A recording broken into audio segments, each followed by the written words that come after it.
Hey guys, it's Allie. Welcome back to Infertile AF, the podcast. This is episode 37 called Angela. So guys, I want to talk to you about today's sponsor, which is Extend Fertility. When I interviewed my fertility specialist, Dr. Joshua Klein, in a past episode of Infertile AF, I was super impressed with his new clinic. I went there and saw them in action and what they're doing and how they are forward thinking in terms of fertility, how they're being a little bit of a disruptor in the industry. I love that. They're really founded on the premise of democratizing egg freezing and IVF so that they could change the industry and deliver better results. Dr. Klein and I talked a lot about how it's important to him that he makes it less miserable for people going through infertility, which I thought was super important. And in the past 2 years since they've been open, they've become one of the largest egg freezing practices in the country with over 2,500 cycles. And one of the best things, I think, is that they're super transparent about their prices. So some of you may have experienced a little bit of what we went through, which was a little bit of a bait and switch when you go into your clinic and they tell you it's going to cost X amount, but if you want this, that, and the other thing, it's going to be this much more, but they don't tell you that till later. So Extend doesn't do that. They are super transparent. They lay it all out there and say it is what it is, but they have financing and flexible payment options, and they're actually priced up to 40% lower than a lot of the other egg freezing clinics. So they do egg freezing. They've started to do IVF as well. And if you're interested in either of those things, definitely check them out at extendfertility.com. Okay, so Angela is an incredibly smart, incredibly driven, incredibly open friend of our mutual friend, Kennedy. So thanks, Kennedy, for introducing us. And she emailed me a handful of months ago because she went through the process of IVF and all of its ups and downs. She started when she was 39 and she's 45 now. So she's had a lot happen over the past handful of years. But the reason that she wanted to share, and this is such a common theme that I love, is because she really wants to give back to women who are going through this. You know, she's looking into becoming an infertility or IVF consultant or advocate for women. So she wanted to tell her story to help people out there and also get the ball rolling on that next chapter for her. So I want to thank Angela for being so open and for reaching out to me. And I hope you guys enjoy today's story. So without further ado, this is Angela's infertility story.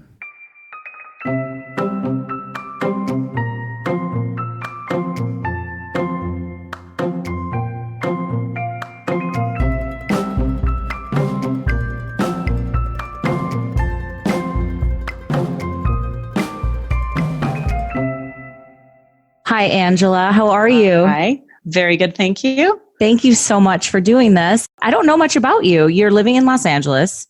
Yes. Been here about like 12 years now. You were a nanny for several years. So yes. Tell me about that. That you must be someone who loves kids, I would guess. I love kids. I've been, the babysitter at age 13 and on, and went to college, became a teacher. I taught first grade for a few years and moved out here intending to do the same thing, but had a hard time finding a job. So I kind of fell into the nannying thing. Mm-hmm. And I did that. And I fell into a fantastic family and fell in love with those children and stayed for 10 years. Wow. With one family for 10 years? With one family. They were so fantastic. Cool. They are fantastic. Yeah. And you obviously keep in touch with them still? Yes. The kids are much older, so it's a different relationship, but it's, I try to keep in touch with them now. Okay. So did you always know that you wanted to have kids of your own? Oh, for sure. Okay. So tell me about that. You said that you got married when you were like 39 and you guys started right away. The dating world, as I've heard in New York, is very tough out here in LA. Yeah. So I dated a lot and didn't get lucky until I met my husband. I was 37. And we were together for about 2 years and just we already had talked a lot about having children early on. So we knew that's something we both wanted. And so we decided to start trying when I was 39. Weren't married yet, but we knew we were going to be together. We started in December of 2013. I'm getting back with my dates here. Okay. December of 2014, February, I got pregnant. So it was very quick. We didn't try that hard and that, very scientifically or anything like that with any kind of kits or anything like that. Okay. And, we're happy, ecstatic. I thought, oh, wow, that was quick. This is pretty easy. Yeah. You're like, I got this. Awesome. Yeah. Like, wow. Okay. That didn't take much at all. And then my now husband proposed to me the following month. And then in April, we found out we had a miscarriage. It was a missed miscarriage. Oh, wait, a missed So it was miscarriage? it's called a missed miscarriage. What is that? It's when your body holds on to the pregnancy, even though the embryo has passed weeks before that. Do you know, I've never heard that term. Oh, really? Yeah. Yeah. Well, I hadn't either. Right. There's so many terms. I need to do like a glossary Yeah. or something. It's bananas what all these different things you learn through this process. Right. So yeah, it was a missed miscarriage. So I was 9 weeks, but the embryo had died at 6 weeks. Oh, wow. So I'm sorry. My body had held on that long. So in a sense, that was quote unquote a good thing. My body knew what to do for a pregnancy. That's what my gynecologist said. I was like, oh, thanks. Okay. Okay. So how did the miscarriage happen? Were you bleeding or did you like go in? No. We went in for a first ultrasound. Oh. At the gynecologist, at the OBGYN, and no heartbeat. In fact, the sac had started to collapse already. So it was already on its way. And because I was a nanny and working, a lot with kids, I didn't want to have to go through a natural miscarriage of when is it going to happen? Am I going to start bleeding at work? Et cetera, et cetera. So I opted for the DNC. Mm-hmm. Did you do it right then and there, or just how does that work? I think it was like 3 days later. They got me in pretty quickly. I think they're, good with dealing with that sort of trauma of I got to get it out of me. Yeah, I don't want to carry this around anymore. Right. Went back to work pretty quickly. I kind of filed it away and didn't really deal with the emotions of it all until like a couple of months later when I wanted to start trying again. And my husband was like, no, let's hold on. We had the wedding planned. We were getting married in August. So, this is like April, May, June, I'm planning this wedding in this short amount of time. Uh-huh. And he was like, it's probably not a good idea for us to be doing this. We're getting married. We're going to go on a honeymoon. I don't want you to have to deal with this in a foreign country, et cetera, et cetera. And that I mean, in the end, I agreed with him, but that's when it all started kind of falling apart for us, sort of communication. I was so angry with him for not wanting to continue on trying and, held it against him for saying, no, you can't do this. And I wanted to do it.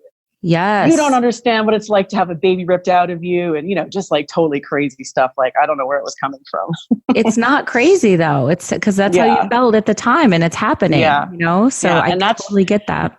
And that's my personality is I keep it all in until it just explodes like a volcano eventually. And so I agreed with him after I thought about it for a few days. And then, we had our wedding and we had our awesome honeymoon. It was fantastic. And I'm so glad we didn't try be pregnant on the side, because then I couldn't have had, all my drinks and this, that, and the other. Where did you guys go on your honeymoon?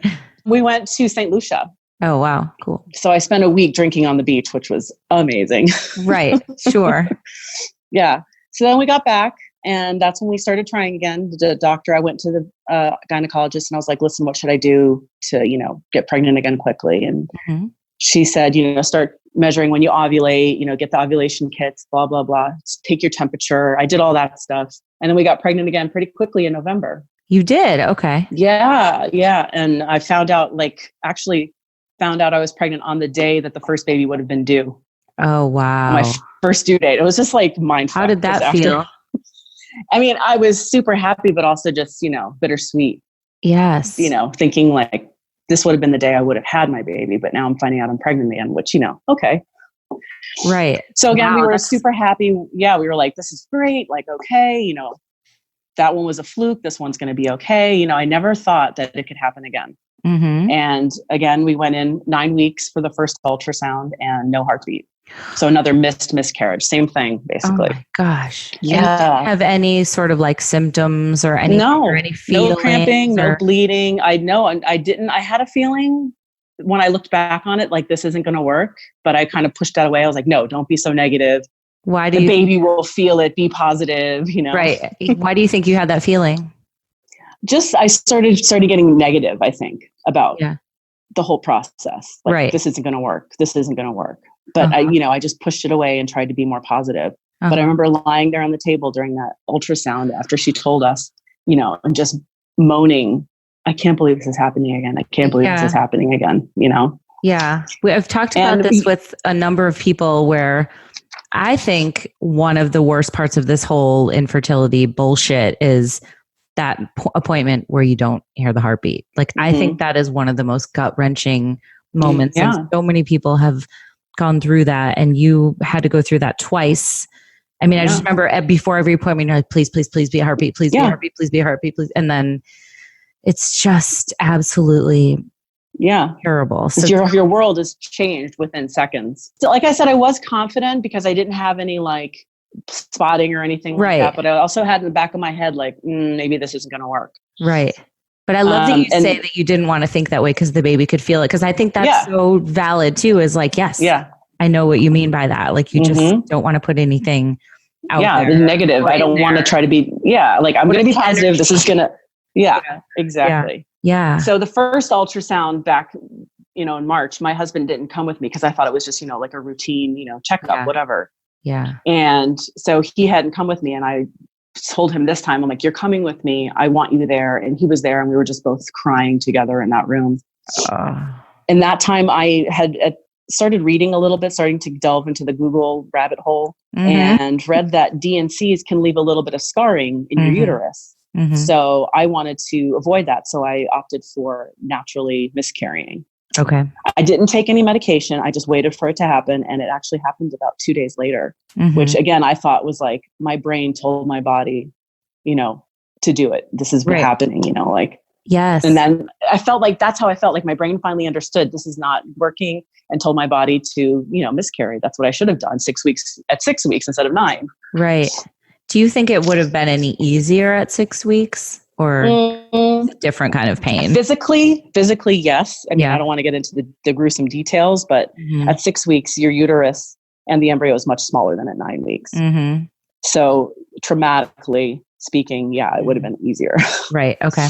Yeah. Yeah. It was a bit of a very emotional, traumatic scene that when I did finally miscarry, and I had to keep the embryo. So I had to wrap it up in paper towel, keep it in a Tupperware. I mean, it was just bananas. They were going to test it. They wanted to test it. So I had to bring it the next day to the office. She checked me to make sure it was complete. It was, had it tested, and it was a chromosomal problem. I had a trisomy of chromosome 3. So that baby never had a chance, basically. So that was January of 2015. How are you feeling like emotionally at this point? That really beat me down. That beat me down. But I talked to that gynecologist, and she was like, listen, you're 40 now. If you want this to happen, and you want this to happen now, you need to go to a specialist. She's like, this could keep going on and on and on, pregnancy after pregnancy, losing them. And I was like, I can't do this again. So she had a friend that was a RE, and she sent me to him. Got in right away. I was surprised how quickly we got in with him. That was end of January. So within 2.5 weeks, I was seeing him of the miscarriage. Okay. So immediately got me started with all the blood work, the testing. He was fantastic. I didn't need to interview anyone else. I loved him right away. That's good. If I can say his name, I would recommend anybody in the world to go see him. Dr. Andy Wong at Reproductive Partners in LA. He is a god to me. Okay. So I had my testing, everything looked normal. All my hormones, everything looked normal. I, had my egg counts, and everything was good for my age. So my official diagnosis was just, advanced maternal age. My egg quality wasn't that great. Right. That's so what immediately I had through, that's as simple. And it was like, you're not having trouble getting pregnant, but you're having trouble staying pregnant. He said, what you're getting pregnant with, he's like, he gave me the analogy. You're reaching into the cookie jar. Instead of getting that chocolate chip, you're getting a sugar cookie every time. Oh, wow. Okay. That's a good analogy. He had a lot of great analogies. We went right into the whole process, and I found out I had an infection. So we couldn't do the first IVF until April. So I guess the miscarriages had given me a uterine infection that I didn't know about. So I had to, go on antibiotics and make sure everything was, healthy until before they started. Okay. So first IVF was April 2015. And we had 12 eggs, I believe. I had like 17, but my one ovary floated behind my uterus, so we couldn't access it. So we lost those eggs. Oh, wow. One whole... Something like that. Okay. Yeah. So one whole ovary basically was like MIA. Really? It was like, nope. Yeah. Nope. Not having it. Opt But out I had like one ovary that was like overperforming. So that one he got to, and he got out like 12 or 15 eggs. I can't remember now. And 10 fertilized. I think we got down to finally 6 blastocysts they had, or no, was it 3? I think it was just 3. We froze those. We pulled out the cells, tested them, froze the eggs or the blastocysts, whatever you call them at that point, and immediately started prepping to go into the second IVF because we knew we wanted multiple children. We wanted siblings. Yeah. So we thought, hey, maybe we'll do 2 and see what we get. How did you do with all the stims and drugs and injections and all that stuff? I did really well. I responded well for my age. Okay. Did you have any problems like administering anything for you? No. Or I did it all myself. My husband was just like, he saw the needles and he was like, no. Yeah. So I did it all by myself, standing in the kitchen every night, doing it. I got really quick and professional at it, and I could get it done within 5 minutes. And that was not hard for me. That was pretty easy. Yeah. The emotions, I wasn't really emotional at that point. I didn't get a lot of hormone emotions. I was pretty even keeled throughout it all. I found it interesting because I'd heard, the nightmares about turning into monsters while you're doing it. Yeah. Everybody responds so differently. I didn't think that I had responded, but then like a couple of years later, my husband's like, yeah, you're a little crazy. I was like, exactly. I mean, I could ask my husband. He's yeah, you're skewed vision there. Yeah. I mean, and I had a lucky where the kids I was nannying, I only had to work in the afternoons to pick them up from school and everything. So I had the mornings where I could just meditate, go to my acupuncture, go to my massage. There was a question you asked me about that, like what other things did I do? And I did all that. Tell me about all that. What did you? I was able to do that. I went to weekly acupuncture. Where she every once in a while would do an electric stimulation of my ovaries, like these little things that she would attach to the needles. Oh, and she was cool. she was a reproductive acupuncturist. So she was specifically for what I needed, So cool. Yeah. And I had been seeing her since before I got pregnant the second time. So she was helping me with that too, getting pregnant naturally. And then we went over into the IVF stuff and getting weekly massages for stress. I was doing meditation, on like a meditation app. Just trying to, do everything I could. And then I also did a whole supplement plan that I read about in a book that's also a fantastic book to read. It starts with the egg. Oh, yes. Yep. Did you hear about that one? Yeah, it's good for women who are, 35 and older. It's just, life changes and all these different supplements you can take. So I did a whole regimen. I think I was taking 25 supplements at one time. Oh, my little pill box was so full. Yes. So anyways, that was April. First IVF, second IVF, we hopped right into in June. Had to cancel that one because I did not respond to the meds amazingly that time. Okay. So he canceled me probably on. Yeah, I mean, he said that sometimes it happens. Your body just was like, oh my God, all these hormones, and just was just like overstimulated in a sense. Like, I don't know, you needed time to recover in between.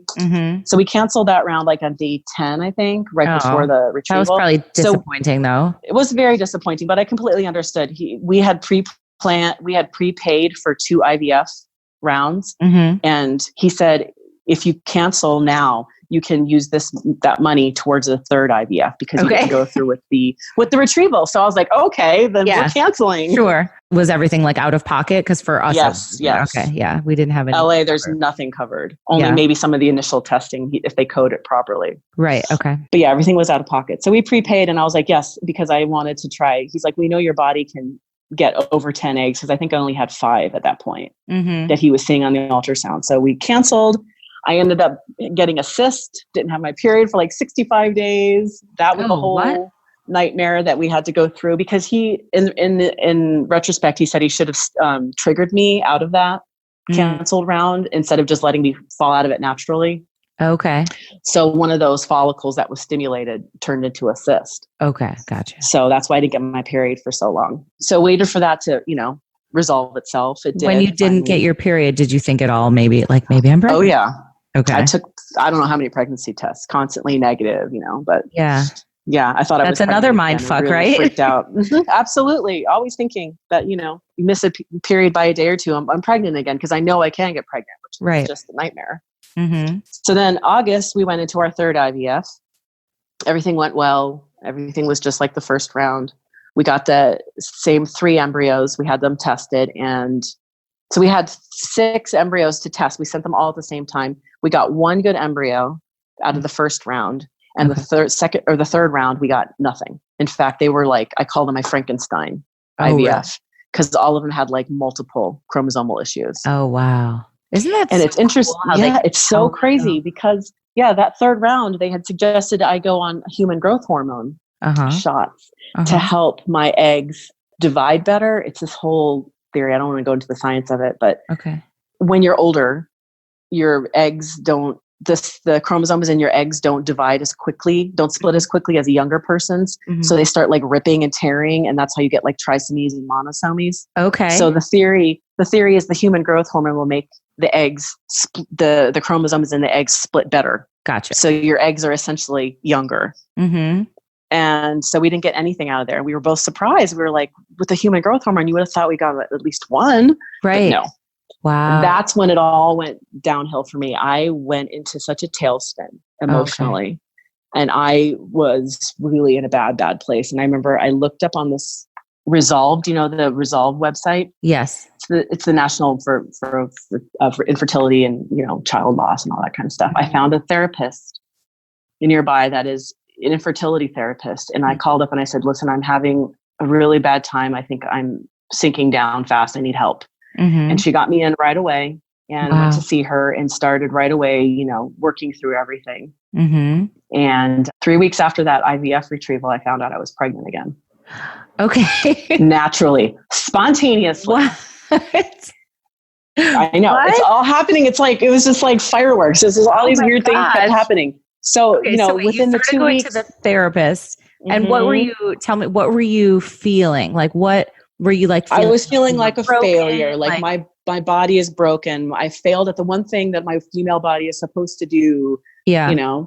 I was, apologizing to my husband for, why did you marry me? I'm broken. You shouldn't have married me, Yeah. All these ridiculous things. Was he able to make you feel better, or like, were you guys arguing He made me feel better. We weren't arguing anymore. He was just as sad as I was. We were trying to decide what to do next. We knew we were going to take a break. We needed a break for me to get better. We needed a break for us to get better. So we had already decided on that. Like, we need to think about what we're going to do next. Because immediately, as soon as my doctor told me that the third IVF had failed so badly, he's like, you could try again. I know you have it in you. I know there's at least one more in there. If you want to try, I'm down with that. And I was like, okay. But my husband and I just were like, we need a break. We need to figure this all out. Okay. I knew at work things were ramping up for another movie. So I was like, okay, let's just figure this all out and take our time. Okay. And started going to the therapy, working on myself, meditating, coming to terms with everything's not my fault. I didn't. It's so great that you got etc. therapy right away. Yeah. And that I accepted that I needed that help. Yeah. Because I never in my life, I was like, I don't need therapy. I'm fine. Was it the first time you'd ever been to therapy? Ever. Yeah. My first time ever. Okay. So, yeah. So it was that was hard for me too, to start talking about myself and like opening up about all these things. So it was good. It's great. I needed that release. Yeah. So then had already gone, I think, through 2 or 3 sessions with her. And then I found out I was pregnant. Okay. So then without any sort of intervention, without anything. Okay. Yeah, without anything. So I think the fact that my husband and I had talked about it, said, we're taking a break. Let's forget about this for a while. You go to therapy, you do all these things for yourself for now, like heal thyself. Yep. I think maybe that stupid thing that people always tell you, stop stressing and it'll happen. Yes. Maybe that happened. Yeah. Maybe it did. Maybe that did. It took it all off of me. It took it all off of us. We were right. And then I found out I was pregnant, and I went into the doctor, my infertility doctor, immediately, doing all the blood tests and the first ultrasound. And I was like, I know where this is going. As soon as I have the miscarriage, when can we start this next IVF? Like, give me the whole time frame. Right. And he's like, hold on a second, just give this a chance. Let's see where this is going. And like I said, he's fantastic. He knows how to talk to me. He knows how to talk me down. This is my, infertility doctor. He's amazing. So we went in and had all those ultrasounds. Everything looked normal. All the blood tests were coming back, rising HCG numbers, all the betas, blah, blah, blah. We went in every week for ultrasounds. Okay. And that's good. Heartbeat. There's a heartbeat. Okay, great. Next one. So wait, growth. This is the first time that you'd heard a heartbeat at all? Yes, this is the first time. At 6 weeks, we saw it. We saw the heartbeat. So that must have felt amazing. That was good, but I was still kind of apprehensive, like, okay, that's wonderful, but it's still really early. I was almost, just waiting for the other shoe to drop the whole time. Right, exactly. Because that was my history, like it's going to die next week and we're going to go in next week and there's not going to be anything left, like that was my mindset going in. And my doctor would always be like, hey, what's going on? How are you feeling? Let's see some growth in this baby. And, he was always so like high energy about it, which was very great upbeat for me. Positive. Yeah. I needed that because I needed that, encouragement from him. So 7 weeks, heartbeat's still there and it's growing. 8 weeks, heartbeat's still there. Look, it's moving, it's bouncing around like it's on a trampoline. 9 weeks, still everything's fine. 10 weeks. And I was like, oh my gosh, this is happening. That must have felt great to pass the 9 week mark, right? Yeah, it did. It did. It felt wonderful because that was always, the nightmare week. Right. And then he's like, do you want to do the blood test to check the chromosomes? And I'm like, hell's yes. We did the blood test. It came back, everything normal. Oh my gosh. Chromosomally perfect little girl. Oh. And my husband and I were like on the floor of his office, just bawling our eyes out when they called us and told us. Because we've done all this nightmare, all this stuff. And then we just did it naturally on our own. Like, yes. So I went into that last appointment where we were graduating and I said, can you tell me how this happened? Literally, I need to know how this happened. Right. Yes. Because, look at my Franken babies that we created, not 2 months ago. How did this happen? And he's like, I don't know. I can't tell you how it happened. It just happened.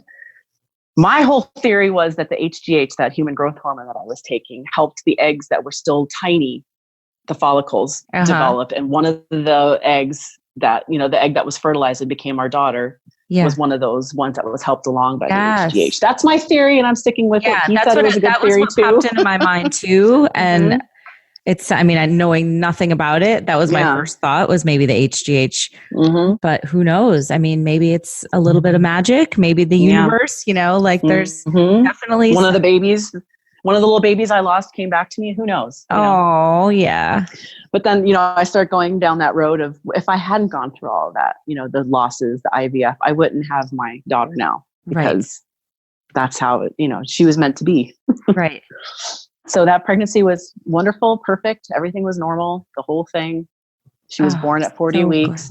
Naturally. She came out really fast. So the pregnancy was good and all that? Yeah, everything was good. Nothing went wrong. Everything was perfect. They, every time I had the ultrasounds at the high risk doctors, they were like, you have a textbook pregnancy. She's perfect. Okay, thank you. That is so great. So you had, how old were you when you had her? 40? So I was just before I turned 41. We did have the one embryo left from IVF that we had frozen. She was waiting. There's a girl. She was waiting for us. So we went back October of 2017, September, October-ish, and we went for a transfer. Okay. So how old was Emma at that point?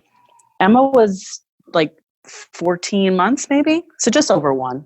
Okay. So you didn't. I didn't want to wait so long. I didn't want to be 45 and pregnant. What we ended up doing was, because I only had one embryo to go for, he wanted everything to be perfect. He made me go through a mock cycle. Okay. Where you do the meds, not the IVF meds, but the meds to get your uterus prepped for transfer. Okay. And then he did this thing where I just listened to your guest. I think what was her name? The one who's just going through IVF right now. Blair, yeah. She had the ERA. Yeah, the ERA, the testing of the uterine lining. I had to get that. Okay. Just to target the right date to put the embryo in. Everything went well. Everything was normal. And then we did the transfer in September. And that was, you remember doing that, the watching the little starburst on the screen when you put it in. And, it was just, I was crying the whole time. Yes. You're like, that's it right there. They give you the picture of the little Yep. The little embryo coming out, hatching out of its little shell. It's just amazing. So yeah, I had the transfer September, and you're supposed to wait till betas, your first blood test. I didn't. 8 days after the transfer, I started doing the P tests, and I was pregnant. Yeah, I didn't wait. I couldn't wait. That's not my personality. Okay. So I was pregnant. It worked. Oh my gosh. So amazing. So she was born the following June. So they were born. Her birthday is 10 days before Emma's, and that was Willa. She's great. Going to be 1 soon. Yeah, thank you. Okay. So yeah, Willa is technically quote unquote older than Emma. Oh my gosh. I never thought about that. Yeah, she was conceived, months before Emma was. That's so cool. So she can hold that when they're a little bit older. Exactly. And I can explain it all to them. Right. Right. One thing I thought that was super interesting, and I want to talk to a little bit before we wrap it up, was you said that you're tossing the idea around of maybe becoming like an infertility or IVF consultant or advocate for women. Yeah, like an advocate. I've been in LA. Many, many women, like I said, the dating world is really hard out here. We don't find a mate until much later in life. So I have been talking to lots of friends who are, 35 plus and are having trouble, getting pregnant or keeping pregnancies. And I'm like, send them my way. Can you talk to my friend about what to do or what you went through? And I'm like, absolutely. So I've been talking to multiple people and, I'm just keep coming across, I'm like asking, did you do this? Did you do that? What's your process? Like, where are you in this process? I don't know. I don't remember. And I'm hearing all this, like, just kind of not lackadaisical and not laziness, but just kind of like not knowing and maybe not wanting to know because it's too scary or they don't understand and they don't want to understand. They just want the doctor to figure it out for them. Yeah. And I had the opposite experience. I wanted to know exactly what was going on all the time. I was constantly Googling and researching and asking questions. And, he would have a conversation with me about a procedure. And I was like, oh yeah. And then this will happen. He was like, how did you know that? And I'm like, I looked it up. And he was like, okay, great. I'm glad that you did. He was always really complimentary that I was doing that, like being an advocate for myself. And, you don't find that a lot in doctors. They, frown down upon that. They want to be the ones to tell you what to do. Right. And I felt more like a partner in the process, which was very important for me. Yeah. I mean, I think part of it might tie into like the lack of control with what's going on inside your body that some people, and I was kind of the same way as you and some other women I've talked to, is you take the matter into your own hands. You're like, all right, what about this? What about this? Yeah. Let's try this. Exactly. And, exactly. And then if your doctor doesn't agree or doesn't have that sort of, open personality or openness, then you need to find someone else. Don't sit there and keep going to the same doctor, because I talked to this one woman and I was just like listening to her. So I'm like, oh my God, I wish I would have spoken to you like 6 months ago. Right. Just like the stuff that was happening to her. I'm like, okay, I feel like this is a niche that needs to be filled. There's no one in the fertility clinic when you go in there, to hold your hand and say, it's going to be okay. Right. And here's what's going to happen. And I'm going to walk you through it and it'll be all right. You have a different nurse every time, and different people that are, asking you the same questions every time. You're like, I told you this last time, Exactly. So if you don't find one person, almost like a doula, but for like infertility. Sort of. Yeah. When I was listening to Allison, the doula, I was like, this is sort of what I want to do, but I don't want to. You should talk to her. I'll put you guys in touch. I don't know if I want to deal with birthing stuff that much. Right. No. Yeah. I think, but I want to help with the infertility aspect. I think it's so needed. And, I actually talked to my fertility doctor one of the last times I saw him. And I was like, I'm thinking about maybe going back to nursing school and maybe wanting to work in a fertility clinic. And he was like, if you do that, I will hire you right now, knowing that you're going to do that. He's like, I feel like you especially would be such a great nurse because you've been through this and you could be so helpful. And that was when it first started in my mind. Yeah. And then I was like, well, maybe not nursing school. Maybe I just don't need to be a nurse. Maybe I could just do it in a different way. I don't have to deal with the medical, the blood taking, all that kind of stuff. I'm just the other person. Right. That's there for questions, for support, for, like, you don't know what an ERA is? Well, here, let me tell you, because when they first tell you, you're like, what's that? And why do I have to pay, $2,000 for it? Yeah. So many acronyms and so many, like, it's like lines on like a price sheet. And you're like, what is this? Yeah. What does that mean? What's this? Or, like, I had one of our embryos has this thing called mosaicism. Mm-hmm. And I had to call up the place that had the testing done, make an appointment for a geneticist, have them explain to me what it means. Mm-hmm. And then they said, okay, bye, click. And I'm Mm-hmm. like, but what does that mean for the actual baby? What if I wanted to implant, like all these questions that There's so nobody many can answer for me. Exactly. And oh my gosh, please do it. You'd be yeah, I know I want to, and I just don't know where to Yes. start. I'm kind of stuck as to how do I do that? Yeah. Because it doesn't exist. Right. Like there's no position that exists like that. So Right.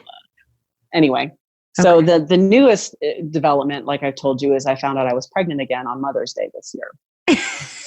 Which is so wild. Which, yeah, I mean, so not planned. 3. We weren't planning on the 3rd. We were done.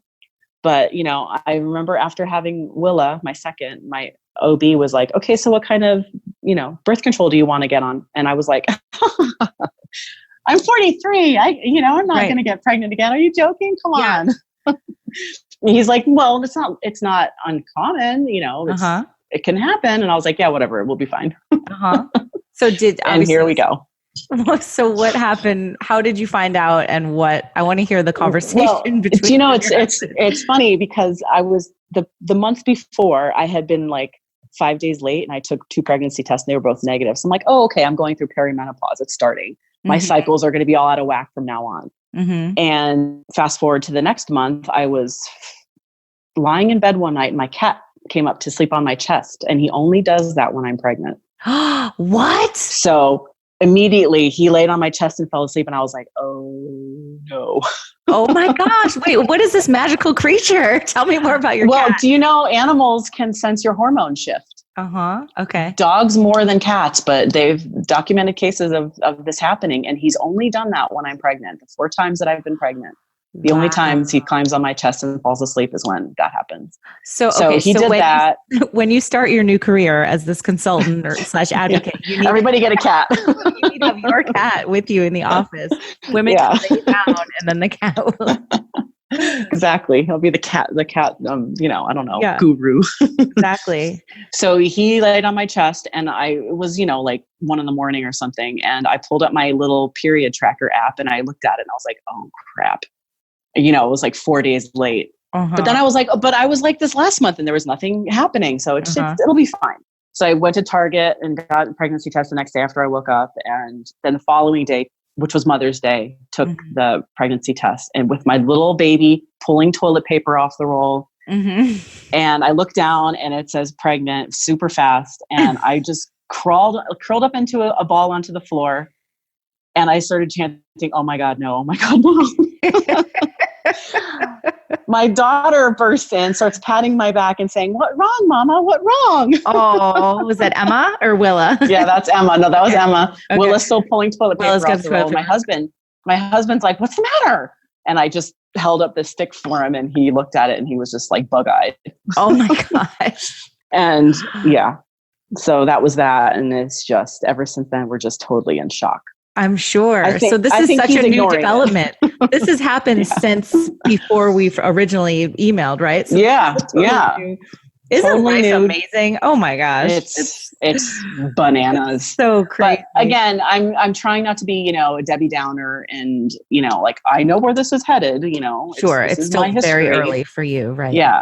So I immediately called my, that was Sunday, Monday morning. I called my OB and I was like, listen, I just found out I was pregnant. I want to have this test. I want to have this test. I want to go on progesterone. I want to do all these things. He's like, whoa. I don't do any of that stuff. Like, I don't usually see anybody till they're 8 or 9 weeks, and I was like, okay, well, can you call in the progesterone for me? And he's like, yeah, sure. But I don't know what to do with it. Like how I should give you, how to monitor you for it. I don't know what that is. And I'm like, okay. You're like, I'll figure this out. Yeah. I was on a half CC, so I could just be on that again. And he's like, okay. Oh, wow.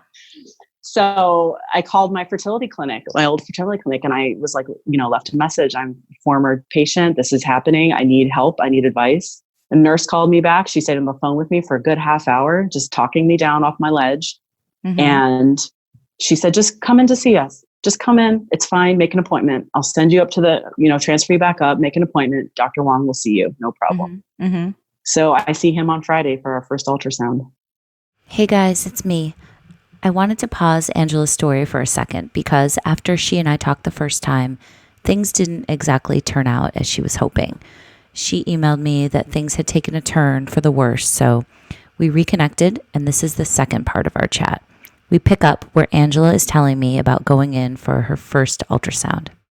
So then I went in to him and to have our first ultrasound. It was, I want to say 7 weeks with my doctor, and it was 7 weeks, 2 days I was supposed to be. And he inserted the wand for the ultrasound, and he, poked around a couple of times, also saying, by the way, my machine, I think, is on the fritz. And I was like, oh, fantastic. Oh, that's wonderful. Yeah. After and all of you've course, been through. Yeah. And the regular OB doesn't have the sensitive machines. He just has kind of a basic, machine. Gosh. So I'm like, okay, whatever. And I'm holding my husband's hand, and he kind of pokes around a little bit. And he's like, I don't see anything.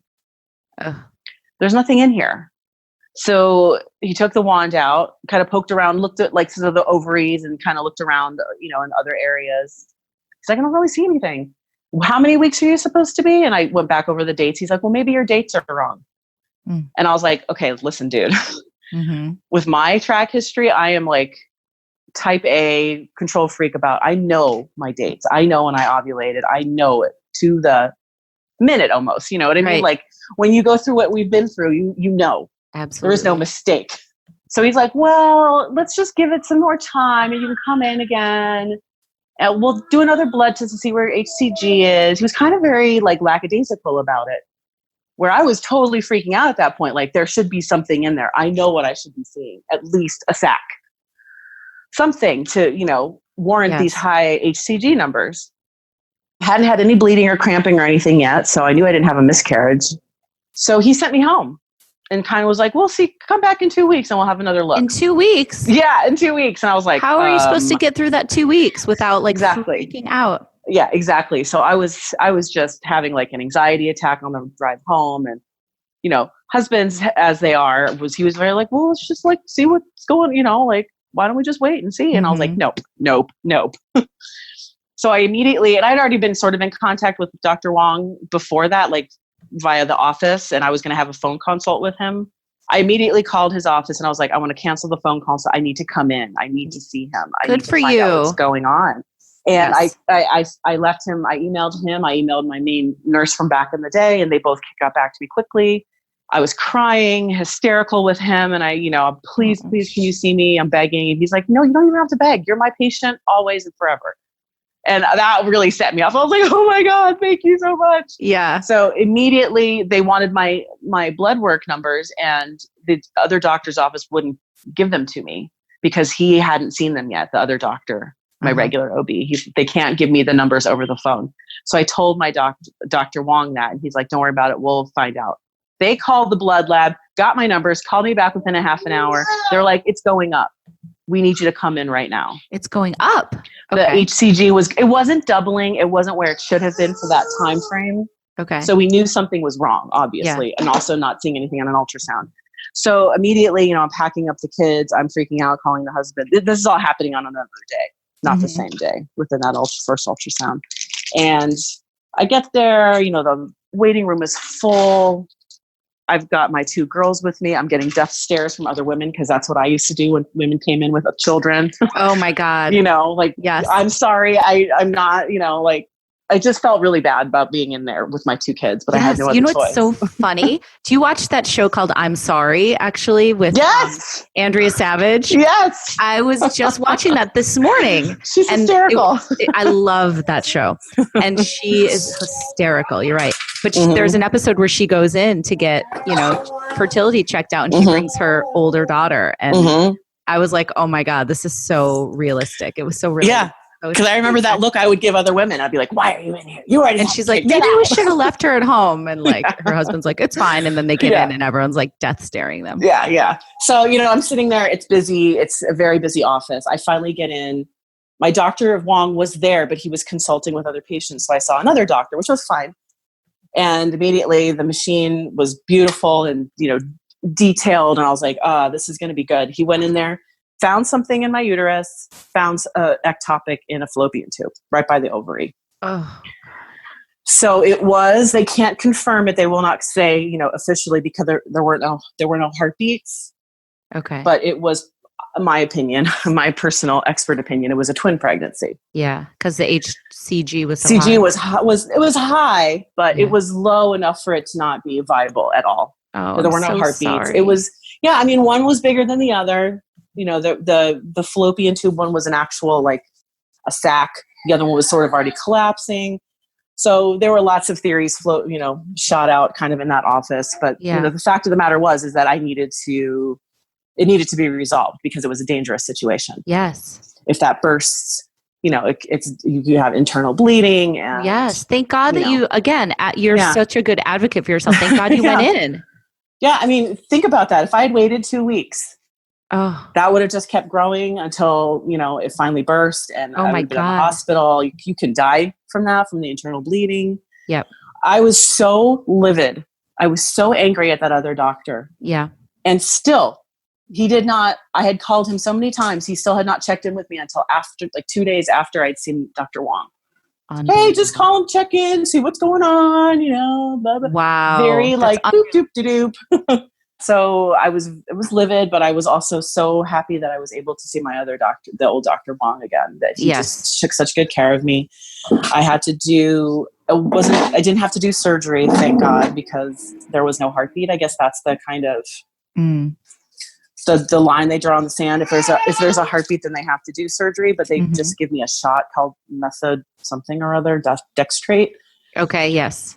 They do it according to your weight, and so you have to get weighed, and then they do the dosage based on that. And then that's always fun. Yeah, I know. I'm like, oh great, adding insult to injury for me at least. Three shots I had to get, so I had to go down to the pharmacy, pick the shots up, go back to the office, and they're the big long needles, like the trigger shot. So they had to give it to me, and then you have to wait, and they do your betas again, and they check to see if it's going down, and they went 2 days later, and my numbers were still going up. Whoa. So I had to go get another round of shots. Oh my God. And meanwhile, these things cause nausea, and, if it works, it starts to cause cramping and things. Usually they say it just reabsorbs into your body. That's the whole point of the shot. There will be no traditional miscarriage, I was told. And I was like, oh, that's good, because that's pretty traumatic to go through. Yeah.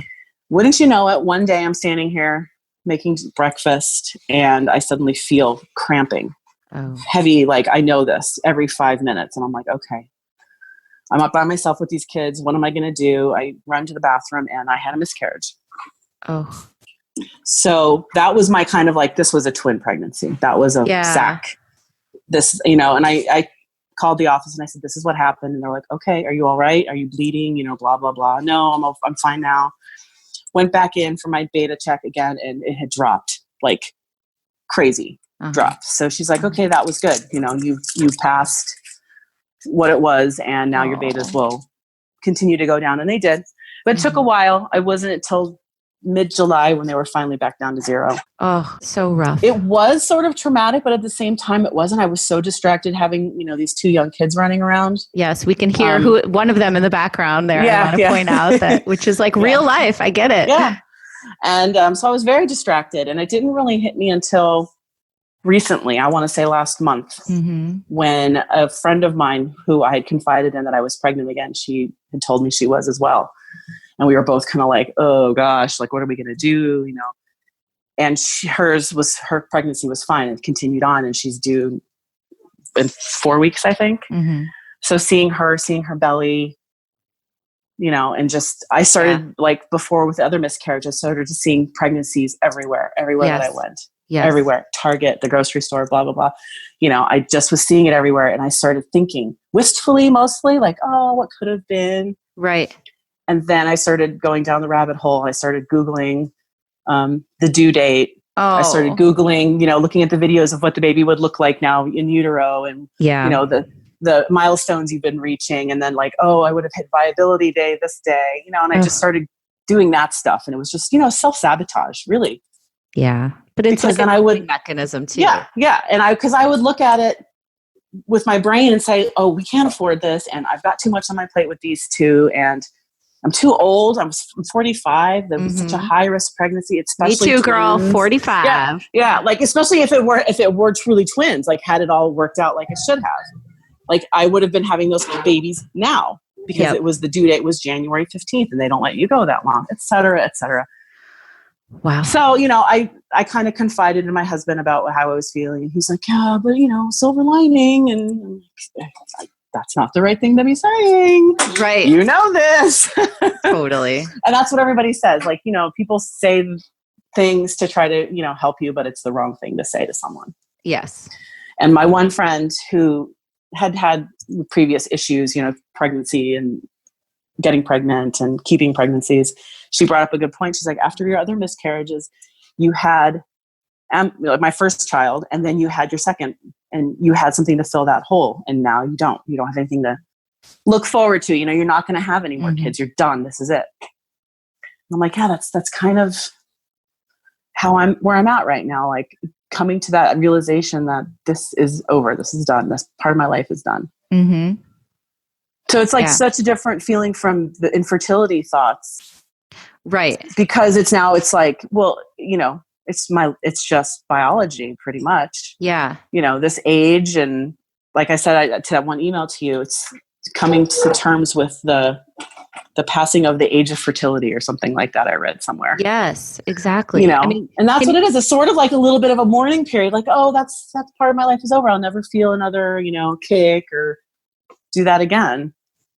Yeah. I think it's interesting in pointing out, and I want to ask you too, like the complicated set of feelings that you have, like you went through infertilities and it was so hard at certain points.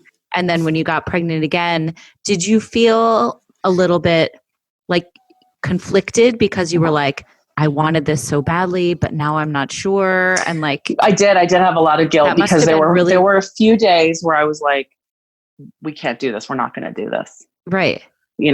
And, I started looking up where's Planned Parenthood in my neighborhood, like where are the closest offices, like, and I was like, and I think it took 2 or 3 days before I was like, nope, I can't do that.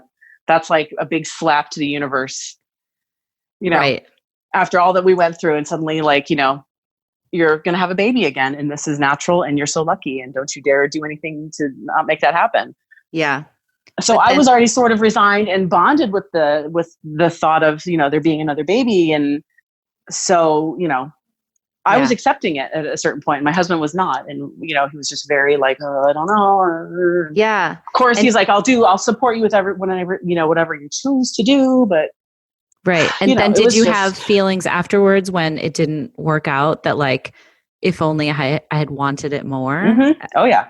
Because I feel like I would have felt that way too. Yeah, I totally did. I said, maybe the baby felt me not wanting it. Oh God. Do you know what I mean? And so it said, okay, stop. But because it was an ectopic, it kind of was just like, no, it never got to that point. Right. No, it wasn't you. But I totally would have felt the same exact way. Because you do, like you play those mental games where like realistically that's not going to affect it. Yeah. And I've heard it over and over in your podcast, like in different episodes, like, what did I do wrong? Did I work out too hard? Did I do this? Did I do that?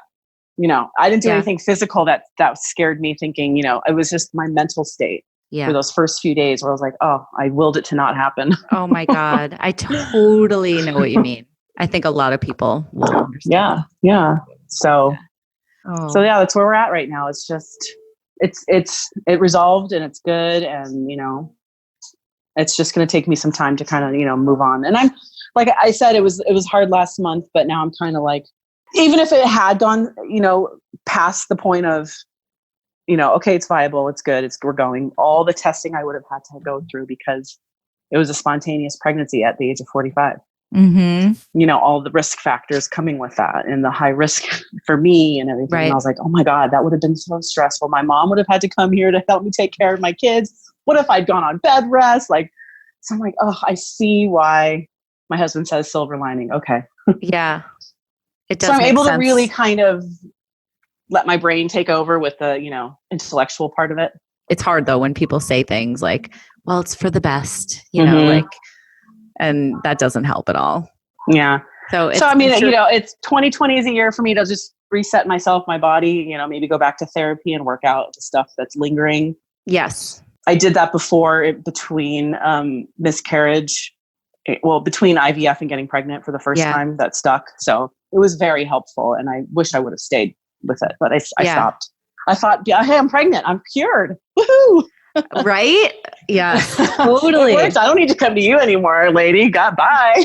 Exactly. But Exactly. yeah, therapy is a good place, and I need to go back. And that's the beauty of it, is like, it's always there, and you know, back off a little bit. Same with exercising or any of this stuff that you do for yourself. You know, you can. Yeah. It's going to be the year of me. That's what I say.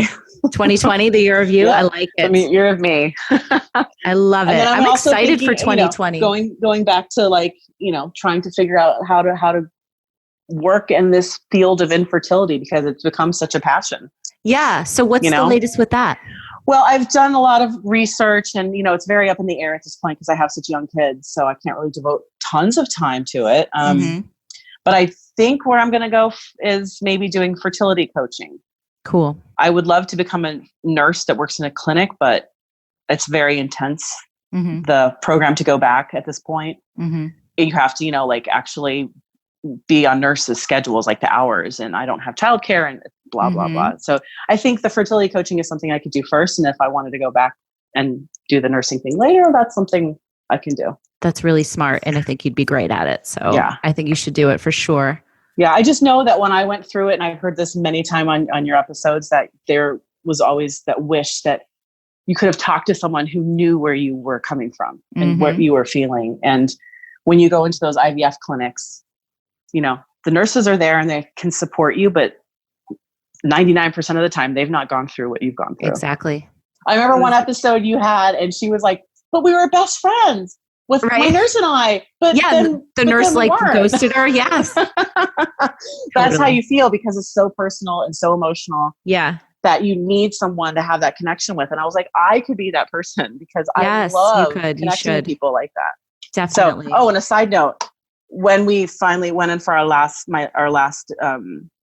visit during this ectopic, we signed off on the remaining embryos that we had in storage. Okay. So we donated them for medical research. So that was great. it was another sort of thing I went through last month when I started like looking at due dates and all that kind of stuff, because we had one embryo that was sort of like with the mosaicism. And there's more stuff coming out that, they can survive and they can be normal pregnancies. And we didn't use it. And that was our boy, and I started going down that hole of like, we didn't do it. We didn't give him a chance. And oh my God, why did I do that? Why didn't we try? But I talked to Dr. Wong about it. I said, honestly, here's the situation. Yeah. I'm on the fence about this. I don't know what to do. And he's like, okay, look at what you have right now. You have 2 perfect little girls. Yep. This embryo, we don't know what will happen. Yes. We don't know if you'll miscarry early. We don't know if you'll carry to term and there'll be something catastrophically wrong. Yeah. You just don't know. Do you want to take that risk? And I was like, you know what? You're right. Yeah. I just needed to hear you say that to me. I needed that out there told to me, and not be thinking, the possibilities and what could be.